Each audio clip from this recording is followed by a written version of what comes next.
I record pretty much everything on the road because it's weird. It's like I'm comfortable yet uncomfortable, and that's like a perfect combination to make a song. You just want attention.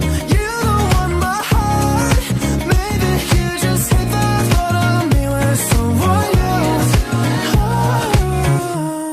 I'm calling the album Voice Notes because I use this is like my #1 songwriting tool. I record instruments, I record shakers and pianos on here, and I put them directly into the session. Attention was like the first song for the album, and it started out as this like really sad, depressing piano ballad, as most of my songs start out as, and then they become groovy, fun pop songs. This was the original voice memo for it.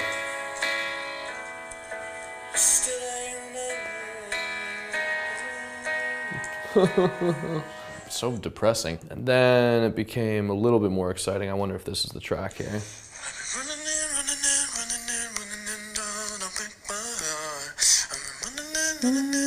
That's the verse. And that just popped into my head, and it's so much easier for me to do that than write E flat, okay, treble clef, E flat, E flat. I don't even honestly know how to do it. I just have it in my head, and then I record it, and then it just goes into a Pro Tools session.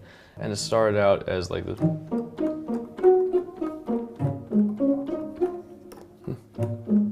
Like something sneaky. And then I was like, it sounds really stupid. It sounds like a Disney movie, so I replaced it with this guitar here. Which is me playing the notes individually on the iPhone and then layering them with this. All the waveforms are cut up individually, and I play them twice. The E flat, dun, dun, and the B flat, boom, boom, and then I pan them, and then they become this nice little stereo image, and it kind of sounds like I know how to play guitar.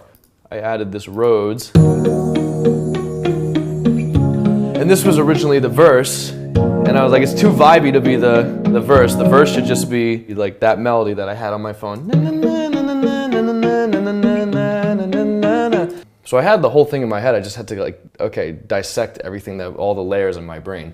This album I'm completely sonically modeling after Terry Lewis and Jimmy Jam, like 1988 to 1990s R&B. It was all really warm yet bright, so I always put, you know, my fake tape machine.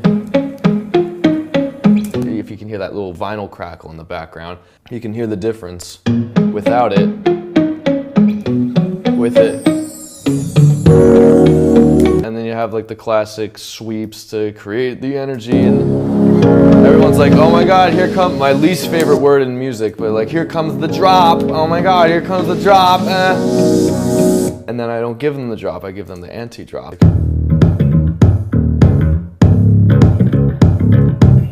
So everyone's always asking about the bass. Who played the bass? What happened with the bass?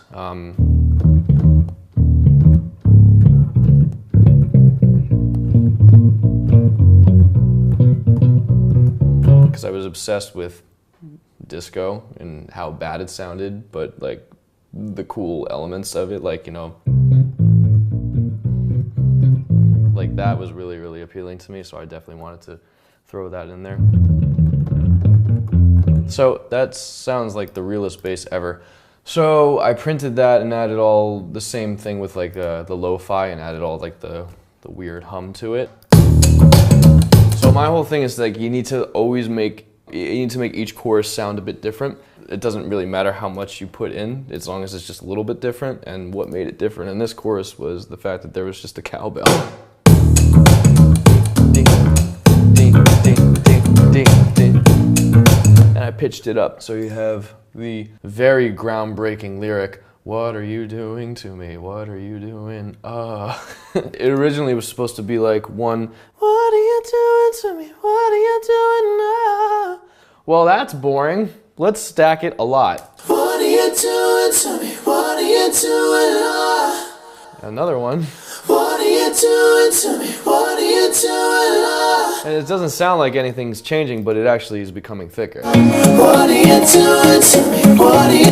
And in here is a buried acoustic guitar, and I'm always so weird about putting acoustic guitars in my songs because if you put an acoustic guitar, it becomes like that record, like that very, that record. But you can use them rhythmically, which is cool. So I just bury it in the background. What are you doing to me? What are you doing? What are you doing to me? What are you doing? What are you doing to me? What are you doing?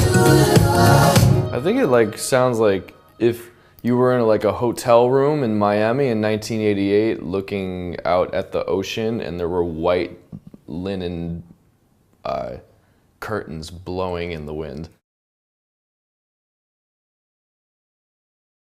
My first album, even though it wasn't 100% me, it was me trying to figure out who I was musically. And now I've kind of arrived at that point. That's what Voice Notes is. Attention, I was nervous, so nervous to put this out because it sounds nothing like what's on the radio right now, and it sounds nothing like me. So I was worried that people were gonna get like really confused as to who I was. I guess, drawing real inspiration, real life things from my life and putting them into a song, people gravitate towards that. So it worked.